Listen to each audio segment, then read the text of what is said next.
He stood there, pale as chalk, his fingers trembling, his eyes darting around the lobby in search of salvation. But there was none. Everyone was watching him, guests, staff, security, as if he were a man who had yet to realize he had just destroyed his own life. And Ashley? She simply ran her fingers along the marble counter, tilted her head slightly, and smiled. "You said there was no place for me here, didn't you?" The world around Richard was collapsing. There was only one thing left for him to do: take off his uniform and leave. But what happened next? That was the most devastating blow of all. But let's start from the very beginning. The rain didn't stop. It streamed down the taxi window, shattered against the sidewalks, and glistened on the wet asphalt, turning the streets of Manhattan into a mirror of the night's lights. Ashley Walker gazed outside, her legs crossed, tapping a finger against her briefcase. Inside, she felt the usual calm, the same unwavering composure that had helped her build a business from scratch and achieve what many thought was impossible. The taxi pulled up in front of the Grand Mayfair, one of New York's most prestigious hotels. Towering columns framed the entrance, golden letters gleamed against the facade, and a glossy black canopy stretched over the driveway, sheltering elegantly dressed guests stepping out of sleek cars. Ashley adjusted the collar of her tailored coat, waited for a gap in traffic, and stepped out, effortlessly avoiding the falling raindrops. But the moment she approached, he was there. The concierge. Tall, poised, silver at his temples, dressed in a flawlessly pressed navy blue suit, a metallic nameplate pinned to his lapel, Richard Grayson. His face carried that practiced, icy politeness, a mask of professionalism thinly veiling an unspoken wall of quiet superiority. Ashley was just about to step toward the glass doors when he moved, a single step forward, blocking her path. "I'm sorry, but this hotel is not for you," he said, his voice even, almost devoid of emotion. She blinked, momentarily thrown off. "What?" Richard studied her, as if deciding whether she was worth an explanation. There was no overt disdain in his gaze. No, he was simply confident he was doing his job. "All rooms are booked, ma'am. You'd be better off finding accommodations elsewhere." Rain drummed against the entrance doors. Ashley didn't respond right away. She could have told him who she was, could have stated her name, presented her credentials, shattered his certainty with a single word. But instead, she did something else. She simply looked him in the eyes, and in that moment she realized he had no doubt. He hadn't checked the reservation system. He hadn't asked for her name. He hadn't extended the same courtesies he would have for any other guest. He had already made up his mind. To him, she was not someone who belonged here. That realization hit harder than the rejection itself. She had been dismissed. Something tightened inside her, but her expression remained calm. Ashley gave a small nod. "I see." And she stayed. Richard cast a glance at her, faint irritation flickering in his eyes, but he said nothing. A minute passed. 2. Ashley didn't move. Just then, a black Mercedes pulled up to the entrance. A couple stepped out, a white man in a tailored suit and his wife draped in a stunning crimson gown. They hadn't even reached the doors before Richard's expression shifted. A warm, welcoming smile spread across his face as he opened the entrance for them, offering a slight bow. "Welcome to the Grand Mayfair, Mr. and Mrs. Langston. We have your finest suite ready for you." Ashley watched as they passed by without noticing her. The doors shut behind them. She exhaled slowly. Now it was personal. Ashley remained standing at the entrance. The cold air mixed with the scent of wet asphalt and the expensive perfume of the guests entering the hotel. It felt like the whole world was moving forward while she was stuck here, in front of the glass doors where she wasn't supposed to be. Richard Grayson didn't take his eyes off her. He hadn't explicitly told her to leave, but his posture, the slight tilt of his head, and even the way he folded his arms across his chest betrayed his impatience. She could feel it. He was waiting for her to turn away, to submit, to accept this the way she had 100 times before, ignore it, avoid conflict, walk away, pretend she hadn't noticed. But this time was different. She decided to test him. Slowly, as if still hesitating, Ashley stepped forward and stopped right in front of the reception desk. "I'd like to book a room." Her voice was steady, devoid of aggression. Richard narrowed his eyes, as if she had just made an absurd request. "I'm sorry, but as I already mentioned, all the rooms are occupied." Ashley didn't look away. "I see." She nodded slightly toward the rack behind the desk, where dozens of keys hung in neat rows, untouched. Richard didn't turn his head. He knew they were there, but he didn't look, didn't check, didn't make a single motion he would have made for any other guest. Ashley felt something inside her begin to boil, something cold, something dangerous. She wanted to test him again. "All right, then call the manager." Another pause. Richard lifted his chin, his lips twitching slightly before he regained control.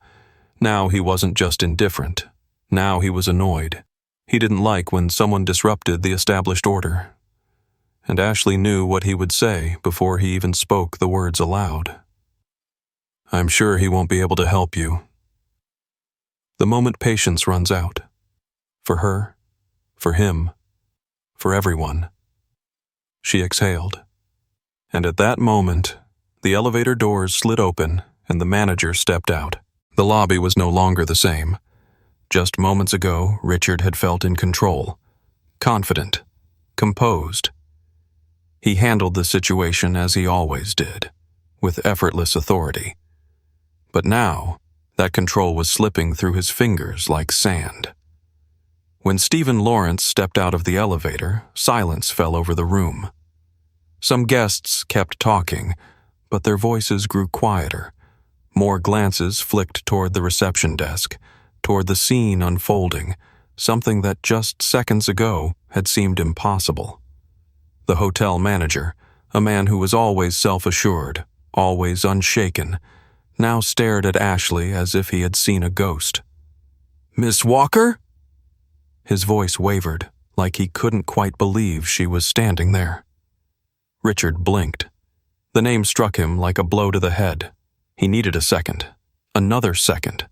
But the truth he had refused to acknowledge, was now curling his reality into a tight fist and pressing it, slow and merciless, against his chest. He had made a colossal mistake. "Wait." His voice was hollow, like a man who had just stepped to the edge of a cliff and finally looked down. But the fall had already begun. The game was over. Ashley took a single step forward. Her heels clicked against the marble, sharp, precise. A bullet leaving a silencer. She turned to Stephen, her lips curving into an almost friendly smile, but her eyes were ice. "Oh, Stephen, I'm so glad you're here." Her voice was steady, unshaken. "There's been a misunderstanding." She shifted her gaze back to Richard and delivered the final blow. "This gentleman refused to let me into my own hotel." The air thickened, like glass just before it shatters. The entire lobby felt it. This wasn't shouting. This wasn't an accusation. This was inevitability. Like thunder before a storm. Like the split-second flash of lightning before the deafening crack. Everyone in the room went still. Someone stopped talking mid-sentence. A waiter, balancing a tray of champagne, froze. The security guards at the door straightened, their expressions shifting, as if recognizing that something monumental was about to happen.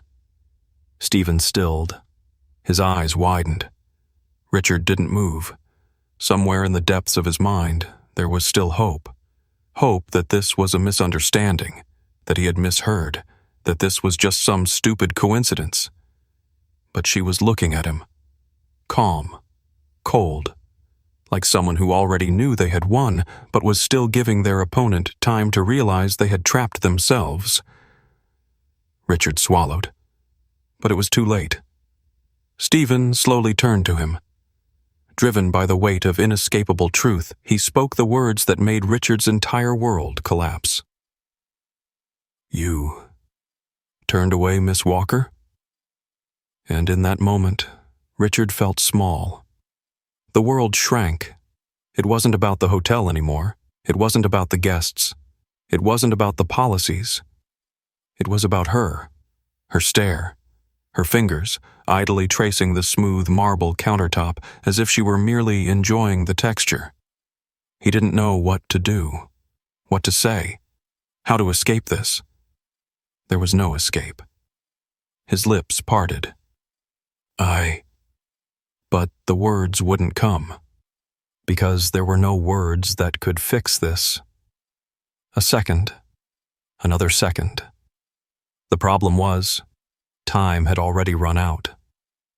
Ashley exhaled, slowly. So slowly, it felt like triumph. She had won, and everyone in that lobby knew it. The guests knew, the waiters knew, the security guards knew, and Richard, who now stood at the very edge of the abyss, his legs still trembling with the foolish hope that the fall could be stopped, knew it best of all. But he was wrong. Ashley leaned in slightly. Her voice was soft, the stillness before the storm. "You said there was no place here for me, didn't you?" Her smile widened, just enough. "Now there's no place for you." Silence struck the lobby. This was the end. Richard froze. His mind refused to accept reality. The world he controlled had just collapsed. He had been certain. He could decide who entered and who didn't. He had been certain. He was simply doing his job. He had been certain. She was just another guest, someone he could dismiss without a second thought. But now, everything had changed, and he knew there was no way back. The moment of absolute realization. "You said there was no place here for me, didn't you?" Ashley's voice was soft, almost gentle. But that's what made her words devastating. She already knew the answer. She knew he knew the answer. She was merely giving him time to fully grasp it. And Richard did. Completely. His face turned deathly pale. His lips trembled slightly, as if searching for words. But none came. He was falling into a void of silence, where there were no excuses, no explanations, no escape. "Now, there is no place for you." The deafening final blow of silence. The words filled the entire lobby. They didn't need volume. They didn't need anger. They didn't need force. They were simply true. And that made them all the more terrifying. Richard straightened. But it was no longer the posture of a man in control. No. It was the posture of someone standing in a burning building, realizing there was nowhere to run. He tried to speak. "Miss Walker, But his voice betrayed him, and he understood. It didn't matter what he said. Words would change nothing. For the first time in a long time, he was nobody. The perfectly timed judgment. Ashley didn't rush. She let the moment breathe. She let him feel it. This world, where he had once controlled entrances and exits, was no longer his. She turned to Stephen. "I believe you know what to do." Stephen nodded quickly. He hadn't interfered earlier because there was nothing to interfere with. He had understood before Richard did. And now he simply carried out the sentence. "Mr. Grayson, remove your uniform and leave the building." His voice was calm. firm. A judge delivering a final ruling. Richard didn't move. The last seconds of collapse. He still hoped, still waited for someone to step in, to say it was a mistake, to undo this. But no one spoke. No one objected. The silence sealed his fate. And in that moment, he knew. He had lost. Completely. Irreversibly. Richard turned his head toward the exit. The doors seemed so far away. He didn't want to walk toward them. But he knew. He had no other choice. His hands shook as he unfastened the buttons of his uniform jacket. He placed it on the reception desk. A symbol of the end of his authority. A symbol of his fall. Ashley savors the moment. She took a slow breath, felt the tension dissolve into something else, pure satisfaction. Her gaze drifted across the reception desk, the marble, the gleaming keys, her reflection in the glass divider. She was here, in her hotel. She was no longer a stranger to be ignored. She was the owner. She had won. And now she was ready to enjoy it to the fullest. The final note. She turned to the receptionist, a young woman who had watched the entire scene unfold, her eyes wide with shock. Ashley smiled. "I think I should check on the suites. I'm sure we have some available, don't we?" The girl nodded quickly. Yes, Miss Walker. We'll prepare the best one for you right away." Ashley let out a quiet, amused breath. She took the key, and with slow, confident steps, she walked toward the elevator. This time, nothing stood in her way.